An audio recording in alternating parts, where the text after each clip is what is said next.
Welcome to our Fourth Universalist service video. My name is Reverend Skylar Vogel. I serve as the senior minister here at Fourth Universalist Society. I use he, him pronouns, and thank you so much for joining us.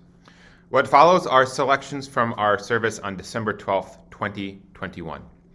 You will hear the reading, you'll hear my reflection, and then you'll hear a lively conversation afterwards between myself and our Director of Religious Education, Ember Kelly. Every week, we post these videos. We are invited to check them out either as a video or an audio podcast. We'll post them on our website, our social media, and they're at your favorite podcast streaming sites. If you like what you see, we hope that you'll share them on social media. You'll post a positive comment or review, a like, a share, and subscribe so that we can make sure that the Fourth Universalist spirit and message goes as far as it can. Finally, we acknowledge that our commitment in so much of what we do at Fourth Universalist is the work of anti-oppression, anti-racism. And so we acknowledge that this congregation is located on the ancestral land of the Munsee Lenape people. We seek to acknowledge this so that we can continue our eighth principle work and make our congregation truly what it can be. Thank you for watching. We begin with our reading. This morning's reading is by the Unitarian Universalist minister Robert T. Weston, who served the First Unitarian Church of Omaha for many years. It is entitled, "Cherish Your Doubts." Cherish your doubts, for doubt is the attendant of truth. Doubt is the key to the door of knowledge. It is the servant of discovery. A belief which may not be questioned binds us to error, for there is incompleteness and imperfection in every belief. Doubt is the touchstone of truth. It is an acid which eats away the false. Let no one fear the truth, that doubt may consume it, for doubt is a testing of belief. The truth stands boldly and unafraid. It is not shaken by the testing. For truth, if it be truth, arises from each testing stronger, more secure. Those that would silence doubt are filled with fear. Their houses are built on shifting sands. But those who fear not doubt and know its use are founded on rock. They shall walk in the light of growing knowledge. The work at their hands shall endure. Therefore, let us not fear doubt, but let us rejoice in its help. It is to be the wise as a staff to the blind. Doubt is the attendant of truth. After finishing a book, it often takes time, I've found, for my feelings to emerge. It's like a whale coming up for air. Emotions linger beneath my knowledge and sight, and then all of a sudden they surface, knocking me off guard.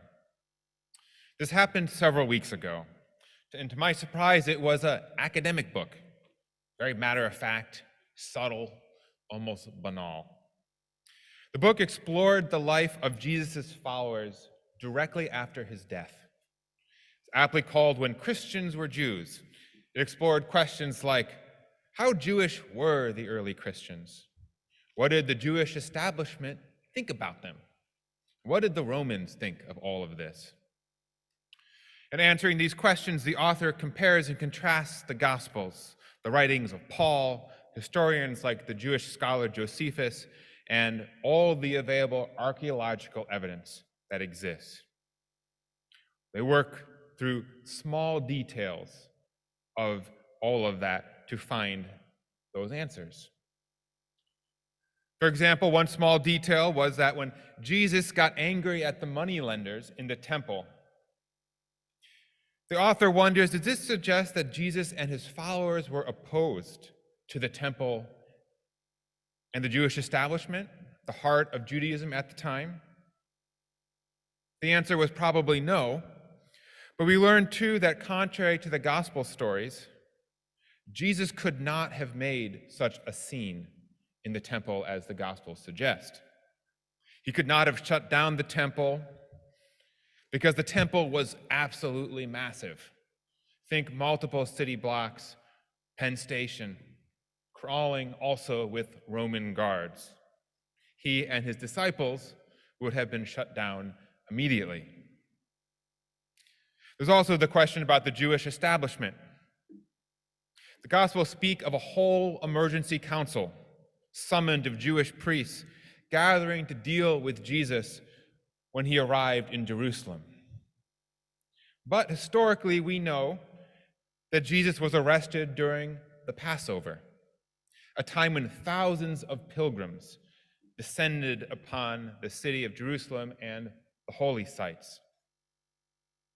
History tells us it would be absurd to suspect that the Jewish priests dropped everything, one of the biggest times of the year where they had so much to do, to all gather together, arrest and try, and send this guy off to the Romans and deprive themselves of all their responsibilities. Why would they not have simply arrested Jesus and waited for everyone to leave, for the holidays to be over? There are other thorny questions that this book wrestles with when it comes to the Gospels. If Jesus was so dangerous, why didn't the Romans go after his disciples?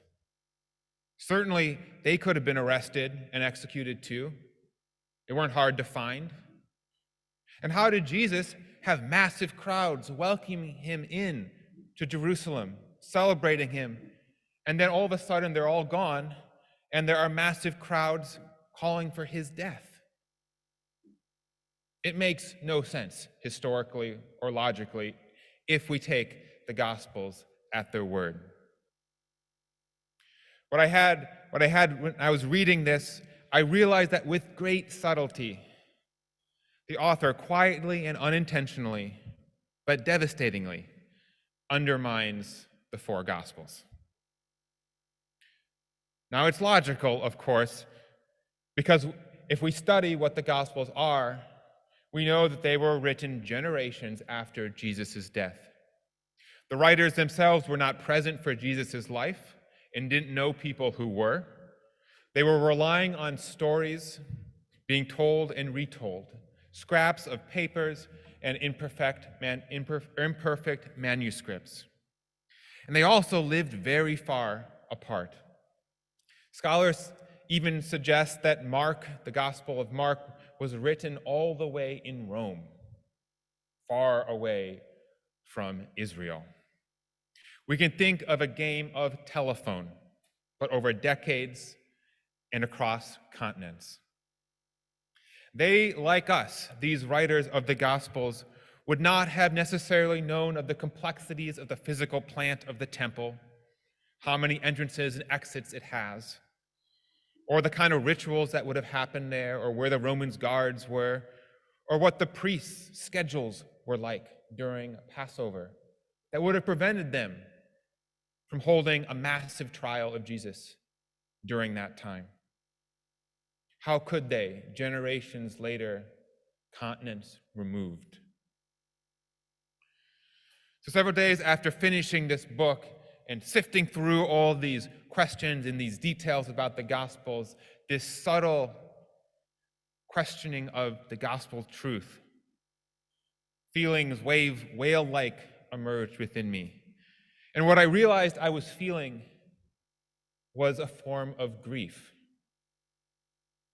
I didn't realize it immediately, but it started to weigh on my stomach, gradually moved through my heart and finally up through my conscious mind. I was grieving because I started to think about how simple it seemed to be to deconstruct the most sacred texts of the Christian religion. I was sad because it seemed that they could be so easily dismissed and reduced by simple historical facts.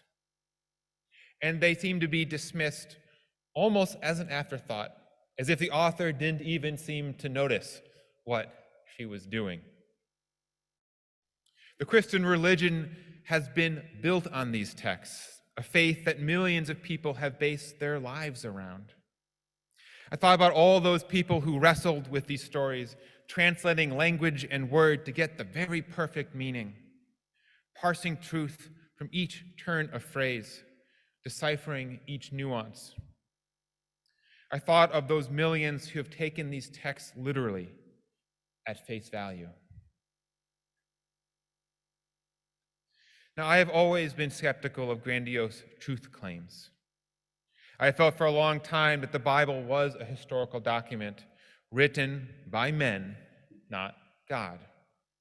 In grade school, I remember attending my cousin's church and watching quietly and with some surprise as they talked about the Bible with such confidence and certainty, as if they just knew it was all true.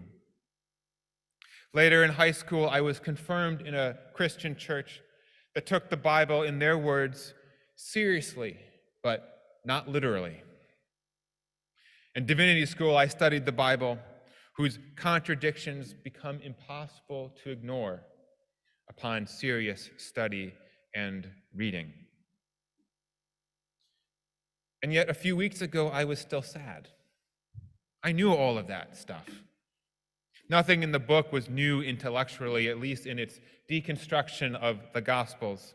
Nothing was surprise, but my feelings were still very real. There's a part of me that realized that I always wanted the Bible and its teachings to be irrefutably true. Even though I was critical of the certainty that appear in the society and my cousin's church, I realized that I was envious still of them. They seemed so untroubled by doubt and worry. It seemed easy and simple. The meaning and comfort and structure of certainty makes one feel light and unburdened, far different from the weight and confusion that I often have felt because of skepticism and disbelief. I have seen the power that comes with certainty. And if Jesus was just like us, if the Gospels were just books, in our doubt, we lose that power and that comfort. Where once there was hope for something bigger, I have felt losing that sense of holiness in our midst, losing that sense of transcendental power that makes everything okay. I have felt the feeling of becoming alone, the fragility and mortality of life sink in. Sacredness turned ordinary, spark of possibility extinguished. Now, I know as Unitarian Universalists, we are often trained to be skeptical. So many of us come from different faith traditions, and the reason we are here is that we have found that those faith traditions don't work for us anymore. Here, many of us are Christian. Many of us are Jewish or atheist or Buddhist or something else all entirely. But chances are you have felt disquieted as well by feelings of doubts and uncertainty. Had to wrestle with questions of where you belong because you don't fit. You have wondered if the doubts mean you can't be religious anymore. I wrestle with this all year round.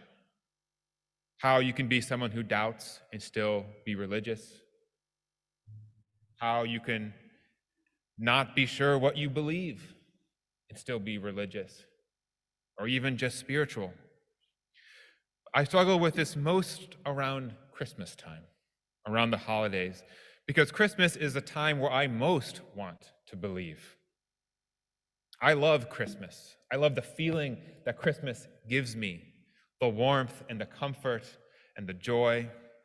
I want to believe the stories of babies born in mangers, of angels and wise men and kings journeying from afar, of stars guiding us to truth and light, of the promise that things will be okay, even on the darkest nights. I want the carols and the lights, the smell of pine trees, all of that beauty to really mean something, not just because we all agree it to be as people, but because it is grounded in something beyond all of our understanding and is real whether we believed in it or not. This yearning of mine makes sense because Christmas is so much about believing.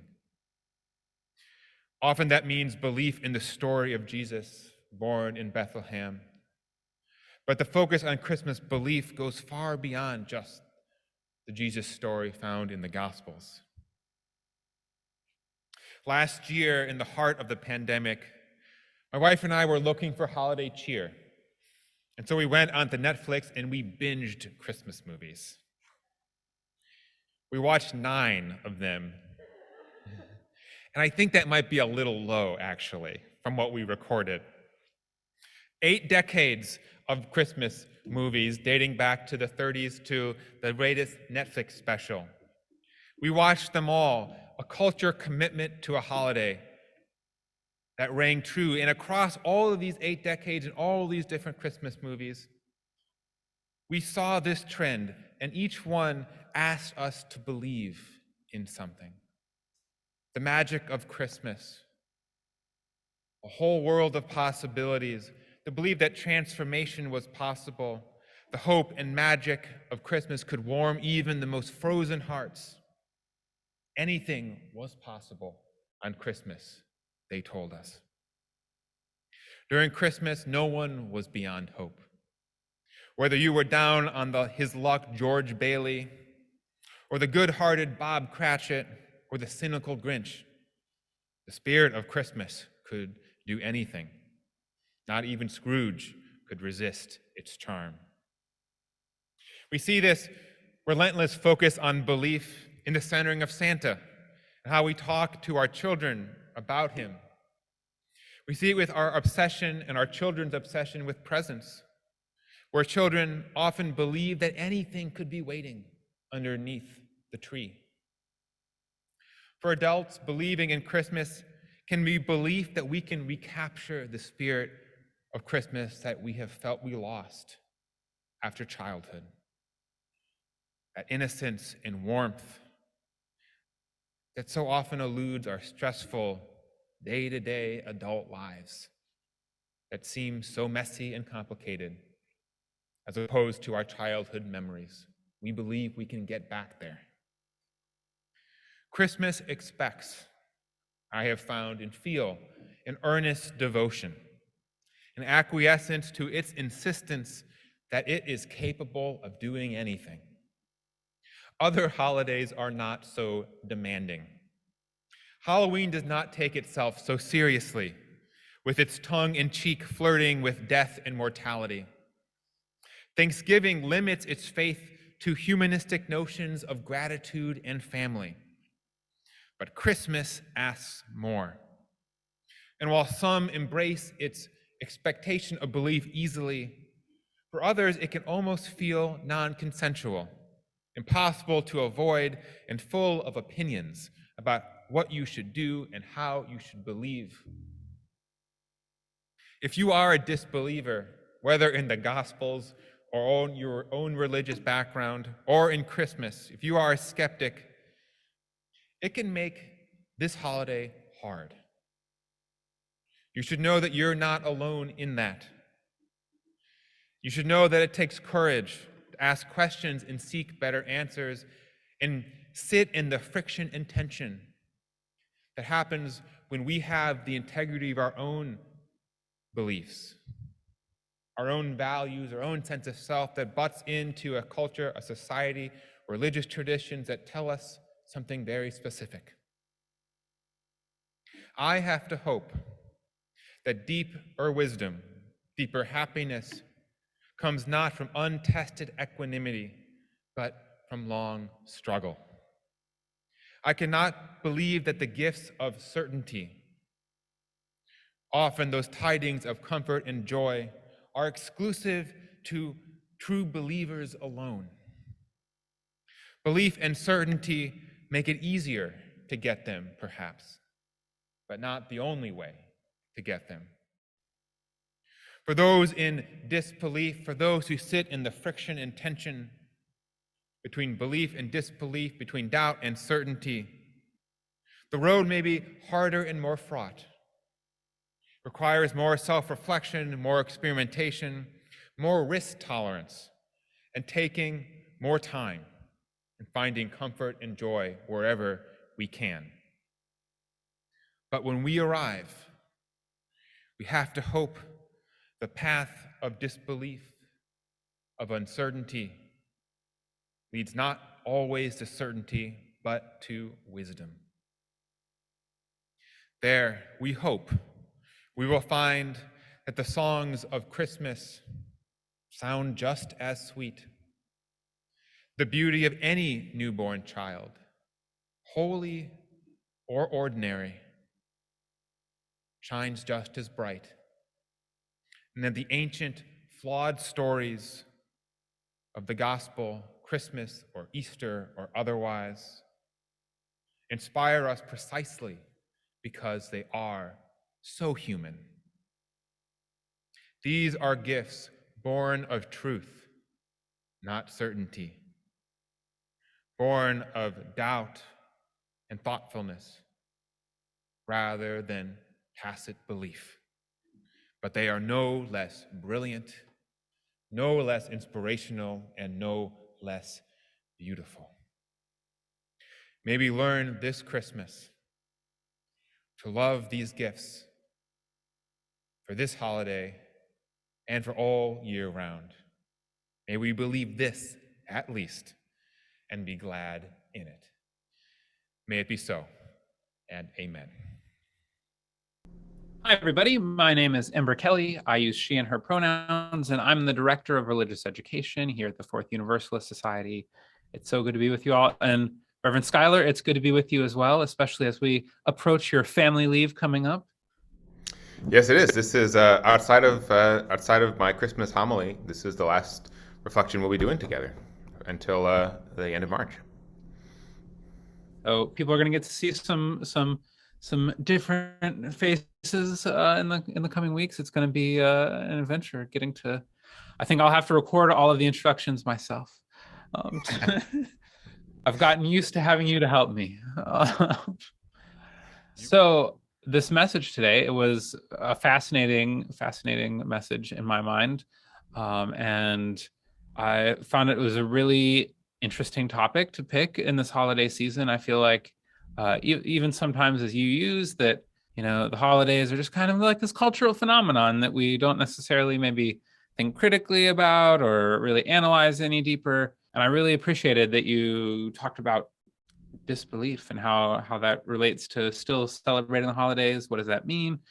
I think it was a really interesting message. Thanks, Ember. Yeah, I've been thinking about it a lot. I think particularly in relationship to the other holidays that precede it. And I talk a little bit about Thanksgiving and Halloween and how they each have their own kind of character, but Christmas really has sort of a relentless earnestness to it that the others lack, and it's an earnestness that focuses on believing, whether it's sort of the Christmas holiday movies to the birth of Jesus. There's a real focus on do you believe this? Can you buy into it? This sort of magical time, and for those people who struggle with belief, I think it's a real interesting thought to think about kind of what we're being asked to do here and how much that should matter, because a lot of us just kind of neglect that, but the way that Christmas has been created in our culture, it's all about belief, and Santa too, right? Santa is all about belief, whether you believe in him or not. So you mentioned a text that you really drew from for this message. What was the name of that one again? Yes, When Christians Were Jews, which is a book by Paula Fredrickson. And I've been reading independently of Christmas. It's a book that explores the first generation after Jesus, and so it looks at a lot of the beliefs of that community and communities really. But what was the relationship to Jesus? What was the relationship to Judaism, to Romans, Were the Romans and the establishment Jewish population? What was the relationship to these people who were following Jesus?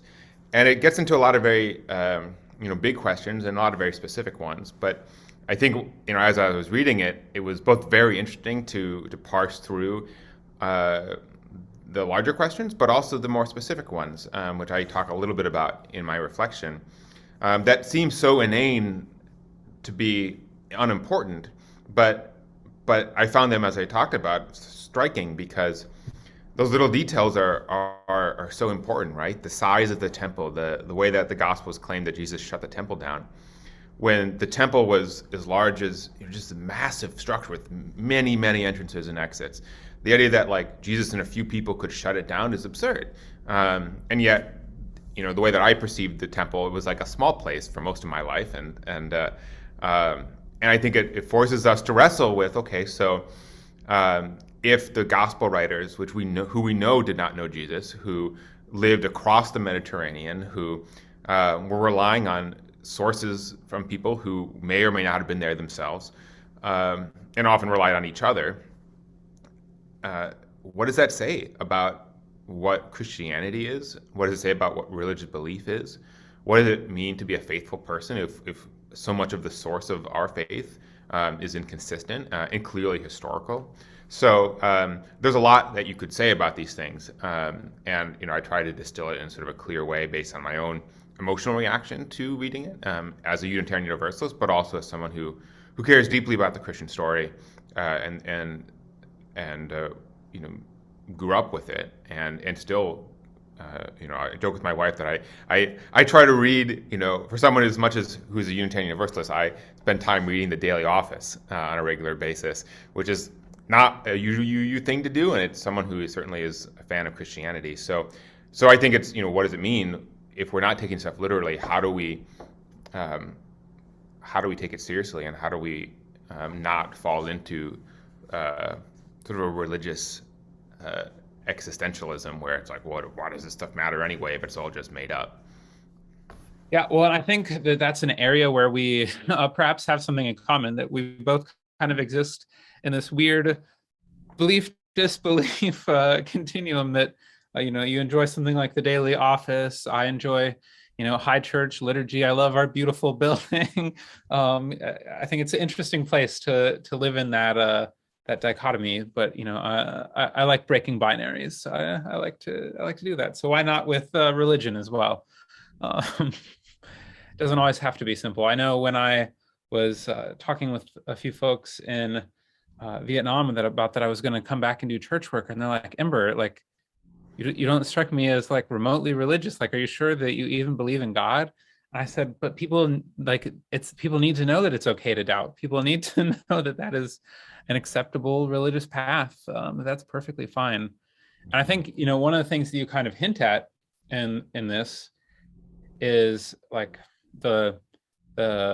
don't have to take everything literally. I think, and especially in the United States and our American Christian culture, there is a real drive to make everything very literal, that it has to be a literal 7 days of creation. It has to be, I was going to say a literal Easter bunny, but that's the wrong story.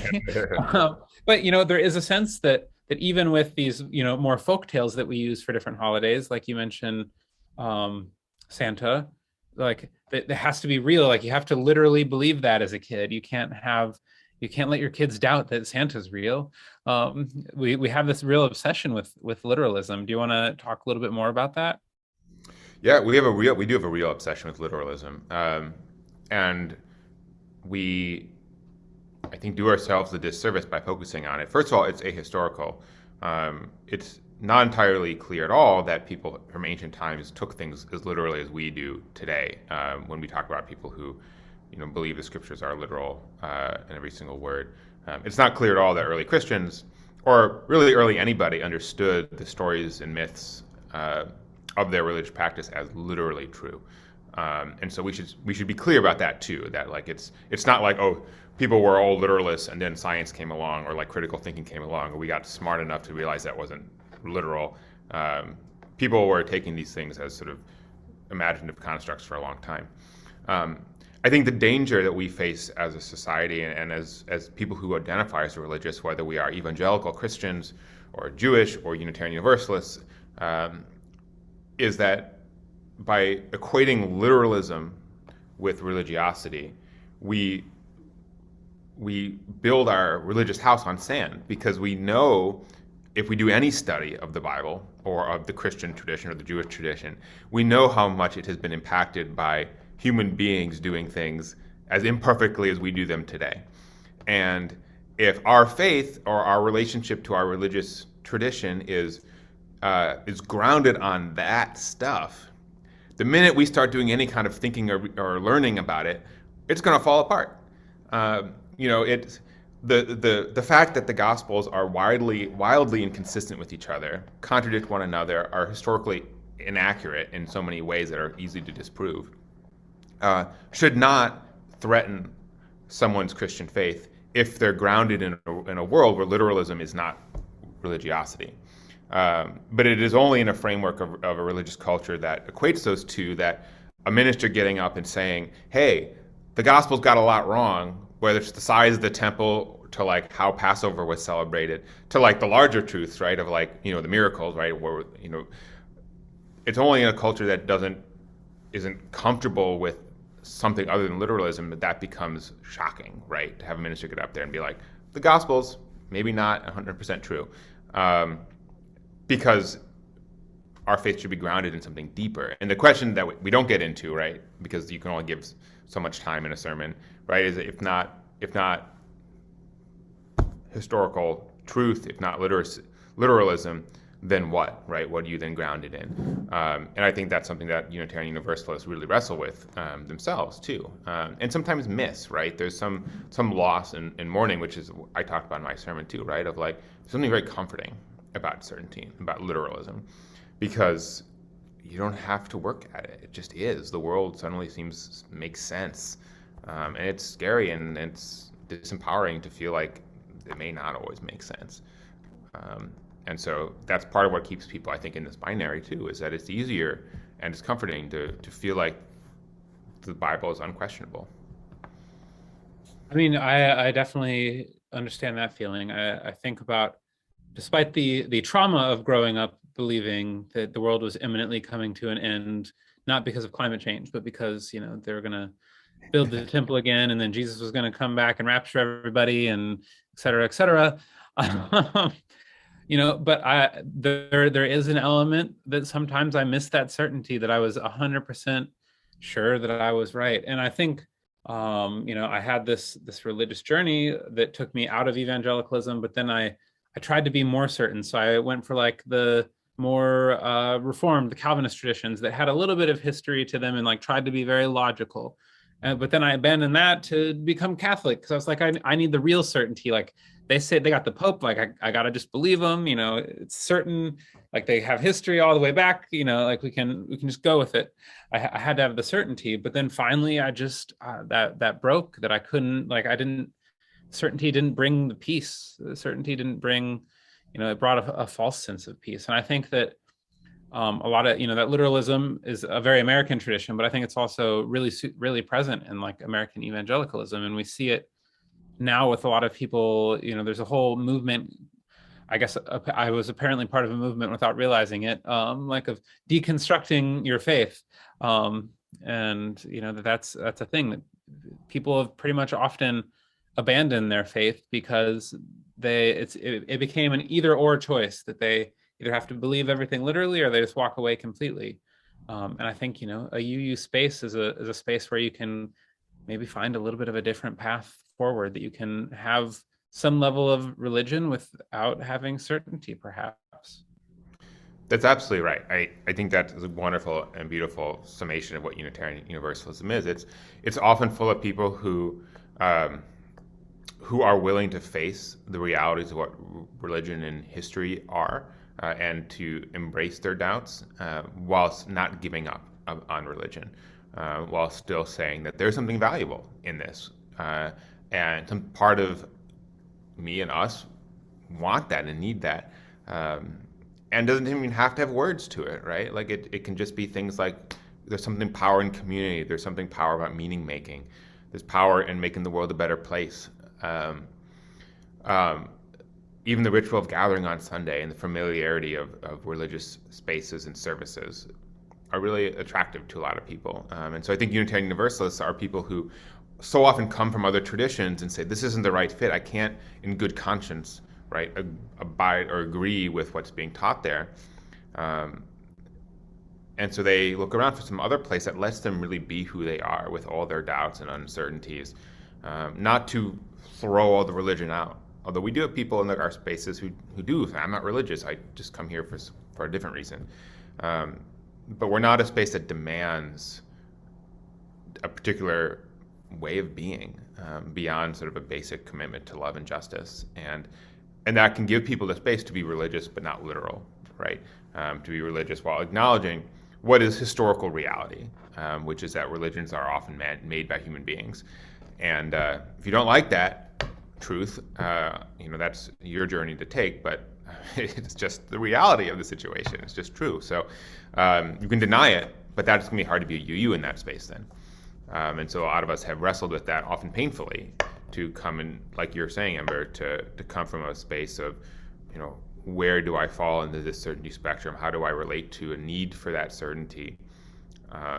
And some people find UU spaces unsatisfactory, and yet they're still here because they want us to have that. But this is the only place that they can find some sense of religious community and identity, even if it's not exactly what they would want. I hear a lot from UU Christians who just wish they had some UU Christian space that was like their evangelical church, but without all the bad theology. And it's very hard to create those spaces for a lot of reasons, and that could be a whole other conversation. But and so in some ways, we're all kind of stuck with each other in that place of skepticism and doubting and sort of irregularity out of the norm of the other traditions. Because if we fit in easily someplace else, we probably would be there. Well, thank you for sitting down to reflect with me. Thank you for this fascinating message. Even though it's a few weeks away as we record this, I wish you a good family leave, and we'll be seeing you back on the videos before too long. And I thought that maybe it'd be a good chance to let folks know that next week is our multi-generational service. So that one's probably not going to have an official video just because the people sharing are going to be young kids, and we don't want to be posting public videos without familial permission. But then we will have a Christmas Eve service video, hopefully with the entire service, pending that we don't get flagged for music copyright. And then we'll be seeing you again on the 26th for a regular service video again. So Skylar, good to be with you as always. Thanks. And we hope that anyone listening will join us if you can, because they're not on Sunday mornings. We have a winter solstice service coming up on the 21st, 7 o'clock on Zoom or in person. And then Christmas Eve, of course, is both in person and online, 5 p.m. on the 24th. So we'll see you there, I hope, and have a lovely holiday.